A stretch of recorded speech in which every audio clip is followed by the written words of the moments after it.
Iran inadai kwamba imeshaufungua mlango bahari wa Hormuz, lakini makampuni ya meli za mafuta na gesi zinahofia vita vinavyoendelea vya Marekani na Israel dhidi ya Jamhuri ya Kiislamu ya Iran. Kupitia waziri wake wa mambo ya kigeni wa Iran, Abbas Araghchi, amesema kuwa mlango bahari wa Hormuz uko wazi, lakini meli zinahofia kuvuka kutokana na vita vya Marekani na Israel dhidi ya Teheran. Mlango wa Hormuz haujafungwa. Meli zinasita kwa sababu watoa bima wanaogopa vita vya chaguo vilivyoanzishwa, sio kuiogopa Iran, Abbas Araghchi alisema katika ukurasa wake wa X mnamo jana Jumapili. Hakuna mtoa bima na hakuna Muirani atakayeyumbishwa na vitisho zaidi. Jaribuni, heshima itaonekana, aliongeza waziri huyo wa mambo ya kigeni wa Iran, Abbas Araghchi. Uhuru wa urambazaji hauwezi kuwepo bila uhuru wa biashara. Heshima zote mbili, au msitegemee hilo kufanyika, alieleza zaidi katika taarifa iliyotolewa mnamo siku ya Jumapili katika ukurasa wa X kupitia Wizara ya Mambo ya Nje ya Iran. Pia ilisema mlango bahari wa Hormuz haujazuiwa.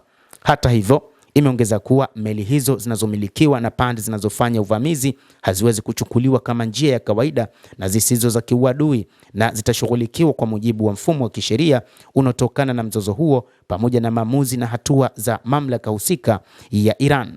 Kwa maana Iran haitoruhusu meli za makampuni ya Marekani au yale ya Israel kupita katika eneo hilo la lango la Hormuz. Lakini kitu pekee ambacho kitafanyika wakati huu ni mashambulizi ambayo yatafanywa katika meli hizo ambazo zitapita katika mlango bahari wa Hormuz. Tangu mwanzoni mwa mwezi Machi, Iran imefunga mlango wa Hormuz, njia kuu ya kupitisha mafuta ambayo kawaida huhudumia mapipa milioni 20 kwa siku na takribani 20% ya biashara ya gesi asilia na mafuta iliyochemshwa duniani kote. Kwa meli nyingi, kufungwa kumeongeza gharama za usafirishaji wa bima na kusukuma bei ya mafuta kuwa juu zaidi na kuibua wasiwasi wa kiuchumi wa kimataifa. Siku ya Jumamosi, Rais wa Marekani Donald Trump alitishia kuharibu vinu vya umeme vya Iran kuanzia na ukubwa zaidi ikiwa Teheran haitofungua njia ya kimkakati ndani ya saa 48. Moja kati ya kinu cha nyuklia kilichotajwa ni kile cha Bushehr ambacho kina ushirika na Urusi na Iran. Hata hivyo, Warusi tayari wameshatoa onyo kwamba Marekani si thubutu kukilenga kinu hicho cha nyuklia. Lakini Iran imetoa onyo kali zaidi ikisema kwamba ikiwa masaa hayo 48 Marekani inataka kufungua mlango bahari wa Hormuz ambao wao wanasema uko wazi, basi ni Iran ambayo itafanya majanga zaidi katika taifa la Israel kwa kuharibu miundombinu ya maji, lakini pia na miundombinu mingine iliyopo katika taifa hilo na mataifa ya Kiarabu.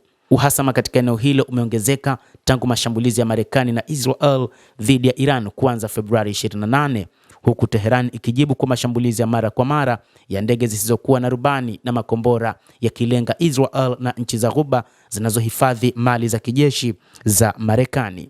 Endelea kutufuatilia mtazamaji, lakini ni kusihi usisahau kulike, usisahau kucomment, kadhalika usisahau kusubscribe channel yetu hii ili upate habari hizi kwa mapana hapa The World News. Mimi ni Adam Hussein, endelea kuwa nasi wakati wote, endelea kutufuatilia.